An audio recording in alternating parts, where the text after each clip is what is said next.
So I've already talked about how underrated Tunisia is in my other videos in the context of the amazing historical significance that the country has, the awesome archaeological sites to see like Carthage, and just how beautiful the country is in general with it being right on the Mediterranean and having wonderful mountains. And the one thing that I haven't hit on yet, which I think is probably in my eyes the reason it's like most underrated, is the people. What we noticed immediately upon arriving in Tunisia is that the people are so nice and so welcoming towards tourists. Like, we got off our plane and immediately there was a police officer kind of watching people, and he watches us walk by like we were looking around, not really sure where to go, and he immediately comes up to us and is like, "Hey, what are you looking for?" And we're like, "Oh, we need to get to Hammamet.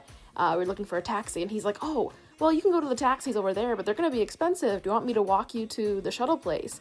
And we were like, "Oh yeah, that'd be great." And he walks us like halfway through the airport to find this guy who does the shuttles. And then the guy that does the shuttles was so nice as well. He's like, "Okay, well, we have another flight landing in 20 minutes, and then we're gonna go. Do you guys want to get a coffee?" And we were like, "Yeah, we'll go to the coffee shop over there." And he's like, No. That's not a good coffee shop. That's way too expensive. Let me walk you to the best one." And he walked us again, like halfway through the airport to this better coffee shop. And he's like, "I'll come get you when it's time to go. Don't worry." So we were already just like mind blown by how nice these people were. When we got to the hotel, and again, the staff at the hotel was just so nice. Like, obviously I know it's their job to be nice, but they were, so welcoming, so inviting, always happy to help us with anything. Like, they definitely went above and beyond. And then when we were going to sightsee, we had private drivers for the day, but the drivers weren't supposed to be tour guides, but yet these guys were so nice.